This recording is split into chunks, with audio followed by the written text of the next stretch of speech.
사무엘하 8장 강해입니다. 다윗 왕국의 확장. 사무엘하 8장 15절 말씀을 여러분과 제가 함께 합독하겠습니다. 다윗이 온 이스라엘을 다스려 다윗이 모든 백성에게 정의와 공의를 행할세. 아멘. 사무엘하 8장에는 다윗 왕국의 확장에 대해서 말씀하고 있습니다.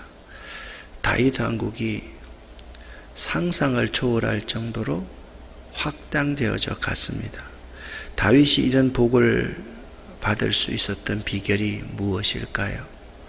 우리는 생각할 때 이런 다윗을 본받았으면 좋겠다라고 생각을 하지만 이 다윗 왕국의 확장에는 전제가 있습니다. 다윗이 잘 되었을 때 먼저 다윗은 하나님을 생각했습니다. 하나님의 법궤를 다윗성으로 옮기기로 작정합니다. 그리고 선지자 나단과 의논합니다. 다윗이 나단에게 자기의 심정을 이렇게 이야기합니다. 나는 백향목궁에 살거늘 하나님의 궤는 휘장 가운데 있도다 라고 말을 합니다. 다윗의 이 마음을 알아차린 나단 선지자는 다윗에게 전적인 신뢰를 보냅니다. 여호와께서 왕과 함께 계시니 마음에 있는 모든 것을 행하십시오 라고 말을 했습니다. 저는 요즘에 사무엘상과 사무엘하를 보면서 성도와 주의 종과의 관계에 대해서 참 많이 생각을 해봅니다.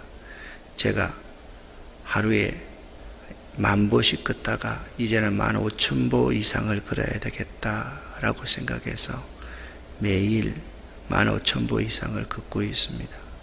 걷는 이유 첫 번째 기도하기 위해서, 두 번째 걸으면서 항상 생각합니다. 내가 지금 어떻게 살고 있는가 여러 가지를 생각합니다. 공부한 것을 생각합니다.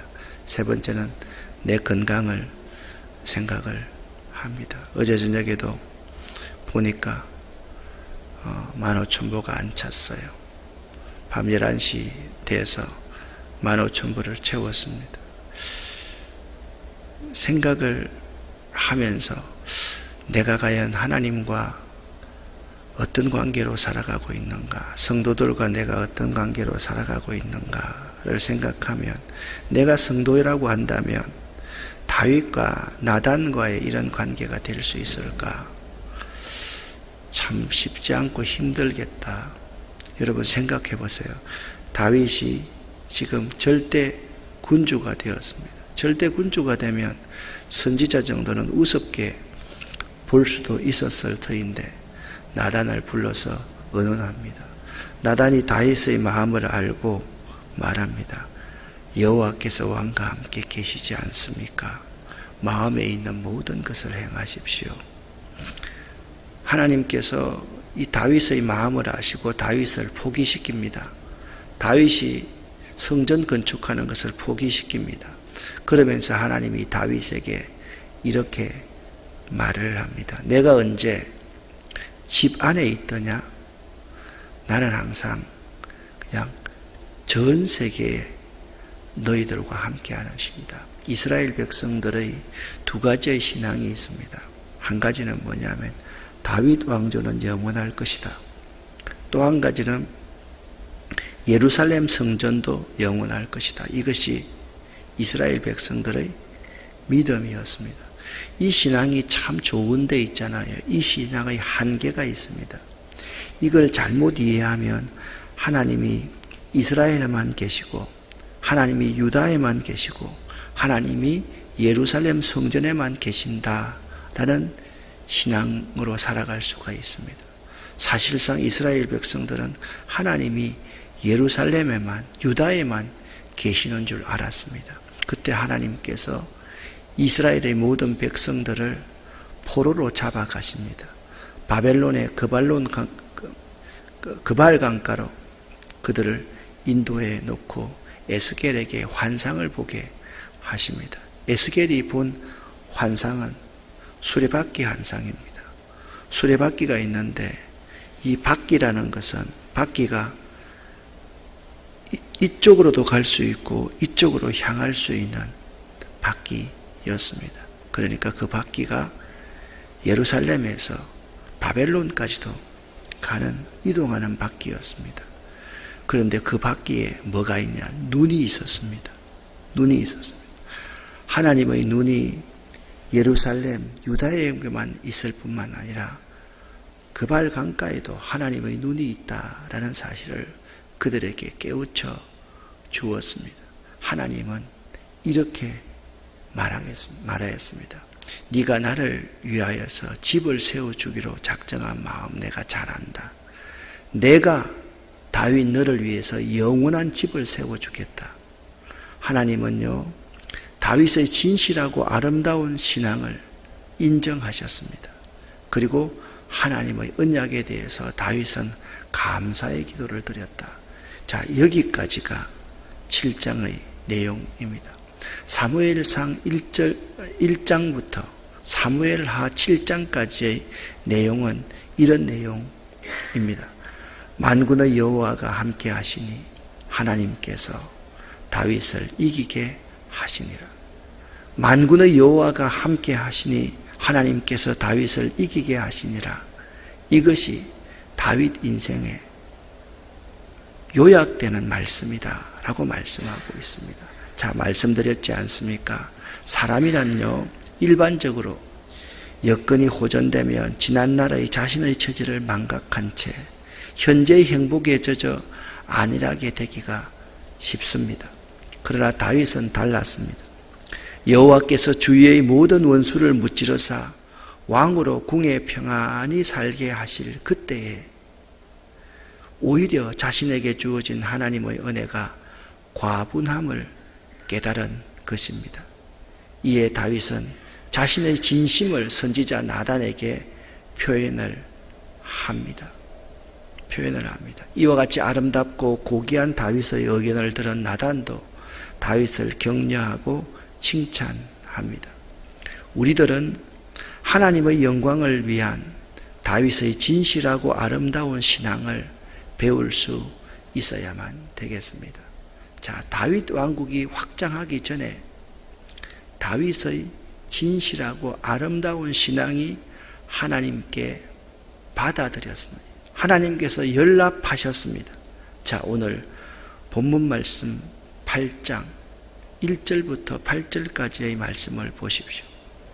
여기 이렇게 말합니다. 그 후에는 뭡니까? 다윗이 진실한 신앙으로 하나님의 인정을 받은 후에, 하나님께 인정받은 후에 다윗이 어디를 가든지 하나님께서 이기게 하시리라는 약속을 받은 후에 만군의 여호와께서 함께 하시니 다윗이 어디를 가든지 하나님이 이기게 하시더라는 약속을 받은 후에 다윗이 블레셋 사람들을 쳐서 항복을 받았습니다. 또 모압 사람들을 다윗의 종으로 삼았습니다. 르홉의 아들 소바왕 하닷 에셀에게 또 항복을 받습니다. 다윗이 모든 종족에게 다 항복을 받습니다. 자, 여러분 여기 한번 이 지도를 한번 보시기를 바랍니다. 다윗이 어느 정도까지 나라를 확장시켰는지를 보면 정말 놀라운 일입니다. 다윗이 지금 있는 이곳이 어디입니까? 예루살렘에 있었습니다. 다윗이 7년 6개월 동안 유다의 왕으로 있을 때는 헤브론에 있었지만 온 이스라엘의 왕이 되어서는 이 예루살렘에 있었습니다. 예루살렘은 누구의 땅이었습니까? 여부수 족속의 땅이었습니다. 여부수 족속을 다윗이 물리쳤습니다. 여부수 족속이 다윗의 군대를 얕잡아 보았습니다. 그런데 다윗은 만군의 여호와의 이름으로 나아가서 그들을 쳐부수고 예루살렘 이곳에서 다윗의 역사가 이제 시작되고 있는 것입니다. 다윗이 보십시오. 저게 있는 다메섹을 치고요. 여기 있는 모압을 치고요, 암몬을 치고요, 에돔을 칩니다. 여기 안에 있는 아말렉을 칩니다. 블레셋을 칩니다. 소바를 칩니다. 그리고 하마까지 다 접수합니다. 여러분, 지금 이걸 보면 젖과 꿀이 흐르는 가나안 땅을 정복했던 모든 지역을 다윗이 다 회복하고 있는 모습을 볼 수가 있습니다. 여기에 나와 있지 않습니까? 하살표가 나와 있지 않습니까? 그러니까 다윗이 이런 모든 근동의 모든 패권을 장악할 수 있었던 것은 다윗의 군사가 이들 모든 군사보다 강하였기 때문이 아닙니다. 만군의 여호와가 함께 하시니 여호와께서 다윗을 이기게 하시니라. 자, 여러분 보십시오. 6절 말씀, 하반절 말씀에 뭐라고 말씀하고 있습니까? 빨간색 부분을 함께 읽어보겠습니다. 다윗이 어디로 가든지 여호와께서 이기게 하시니라. 아멘. 앞에 무엇이 생략되어 있습니까? 만군의 여호와가 함께 계시니 다윗이 어디를 가든지 여호와께서 이기게 하시니라. 이것이 다윗의 인생이었습니다. 다윗의 인생 역사였습니다. 만군의 여호와가 함께하는 사람, 그 사람은 무슨 일을 하든지 어디를 가든지 하나님이 이기게 하신다. 믿으시기를 예수 이름으로 간절히 축원합니다. 여러분의 인생이 다윗처럼 되어야 됩니다. 만군의 여호와가 함께하는 사람. 그래서 무슨 일을 하든지 하나님께 묻고 여쭙고 또 묻고 또 여쭙는 사람이 될 수 있어야만 되는 것이에요. 자, 이제 전쟁에서 승리했습니다. 다윗의 특징은 있잖아요. 딱 한 가지입니다. 여러분, 어제 여러분과 함께 말씀을 나눌 때 그 사람이 믿음이 있느냐 믿음이 없느냐, 믿음이 강하냐 믿음이 연약하냐를 보려 그러면 고난을 통하여서 그 사람이 믿음이 있느냐 믿음이 없느냐, 믿음이 강하냐 믿음이 연약하냐를 알 수 있다라고 말했습니다. 그 사람의 신앙이 성숙하냐 그렇지 아니하냐는 무엇을 통해서 알 수 있습니까? 잘 되고 난 후에, 승리하고 난 후에, 그때 그 사람의 모습을 보면 그분의 신앙이 정말 성숙한 신앙인가 아주 좁은 신앙, 미숙한 신앙인지를 알 수가 있습니다. 많은 우리 그리스도인들이 있잖아요. 믿음 있는 것만 만족합니다. 여러분, 타인을 위한 존재가 아니면 그리스도인이라고 말할 수가 없습니다. 33살 때 나치에 의해서 죽임을 당했던 보네프 목사님은 Being for others, 타인을 위한 존재가 아니면 그리스도인이 아니다라고 말했습니다. 오늘날 우리 그리스도인들이 얼마나 속 좁습니까? 오늘 여러분 보십시오. 11절 말씀을 눈으로 보시기를 바랍니다. 다윗 왕이 그것도 여호와께 드리되, 그러면 그것도 여호와께 드리다는 것은 어떤 의미가 있습니까? 이전 것도 여호와께 드렸고 지금 싸워서 이긴 것도 여호와께 드렸고 앞으로도 여호와께 드릴 것이다, 그렇게 말합니다. 그가 정복한 모든 나라에서 얻은 은금 모든 것을 다 여호와께 드렸다, 그렇게 말씀하고 있습니다. 다윗이 전리품을 모두 하나님께 드렸다라는 것은 어떤 의미가 있는 것입니까? 돈 바쳤다라는 의미입니까? 아니지 않습니까? 하나님께서 다윗과 함께 해주셨기 때문에 내가 이 자리에 오를 수 있었다는 고백 아닙니까? 하나님 여호와가, 만군의 여호와가 나와 함께 하셨기 때문에 승리할 수 있었다는 고백 아닙니까? 이 모든 것이 다 하나님의 은혜 때문에 이루어졌다는 사실을 고백하는 것이 다윗이 전리품 모두를 하나님께 바쳤다라는 의미인 것입니다. 사랑하는 여러분, 우리는 다윗이 이 전리품 모두를 하나님께 바쳤다. 다윗이 왕이 되고 난 후에 제일 먼저 했던 일이 하나님의 법궤를 다윗성으로 가져오는 일이었다. 다윗이 온 천하 대적을 하나님께서 다 무찌러 주셔가지고 왕궁에서 평안하게 지나게 된 그때에 하나님의 성전을 지을 생각을 했다. 다윗이 전쟁에서 승리해서 모든 족속들을 다 제압하고 전리품을 얻었는데 다윗 왕이 그것도 모두 여호와께 드렸다. 여러분, 공통점이 있지 않습니까? 다윗은 있잖아요. 하나님이 함께하는 사람이었습니다. 하나님이 함께하지 않으면 자기는 아무것도 아닌 존재임을 고백하는 삶을 살았다라는 거예요. 간혹 이렇게 보면 다윗처럼 행동하지 못할 때가 참 많습니다. 초창기에는 사업하고 뭐 할 때 목사님과 의논합니다. 그래 조금만 잘 되면 먼저 결정해 놓고 통보합니다. 그러고서 말을 합니다. 목사님이 바쁘시니까 진짜 목사님이 바쁘다라고 인정해서 그렇게 말하는 것은 이해를 하겠습니다. 자기의 행동을 합리화시키기 위해서 목사님이 바쁘시니까 라고 하는 말은 아닌지를 여러분 생각해 볼 수 있기를 바랍니다. 목사님이 아닙니다. 하나님 앞에서도 마찬가지입니다. 하나님 앞에 선행동 후결제를 받는 사람들이 참 많습니다. 후안 카를로스 오르티즈 목사님의 제자입니까? 라는 책이 한 20여 년 전에 참 유행이 되었습니다. 그 제자입니까? 라는 책에서 이렇게 반어적으로 우리에게 묻습니다.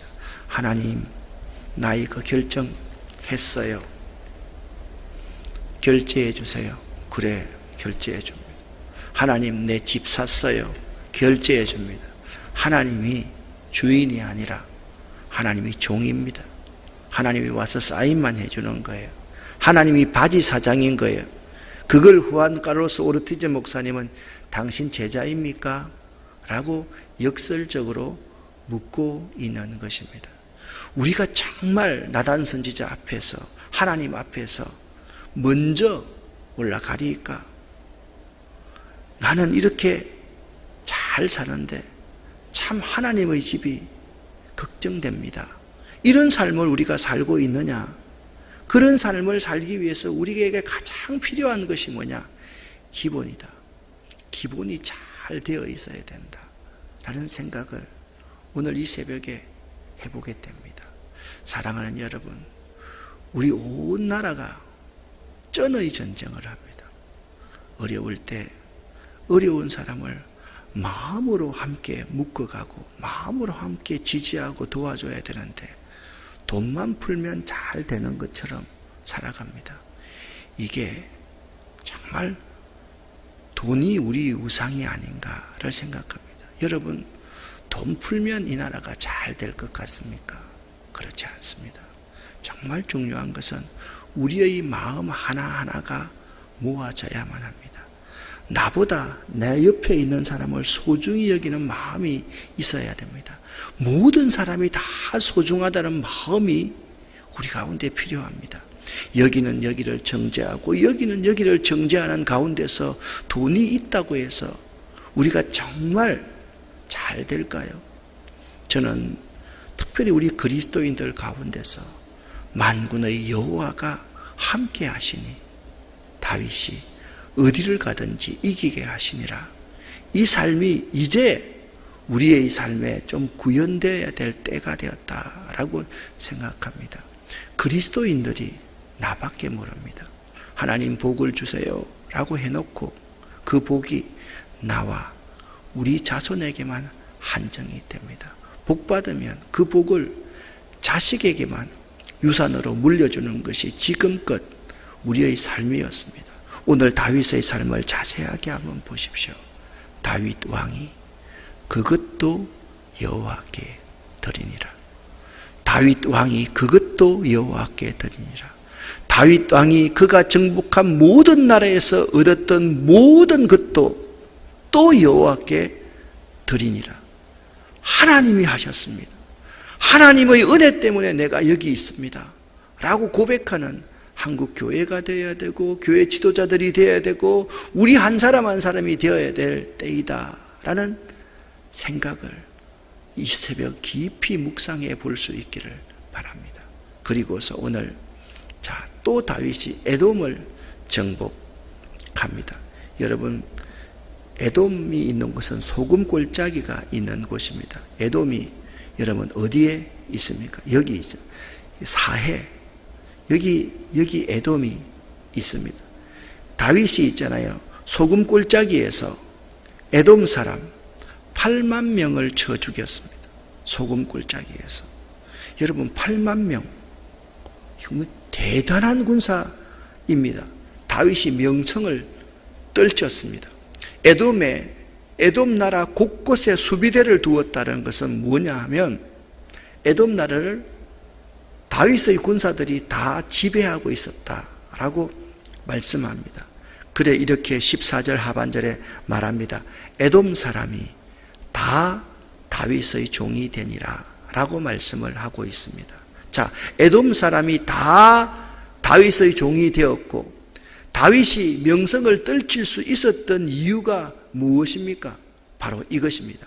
다윗이 어디로 가든지 여호와께서 이기게 하셨더라.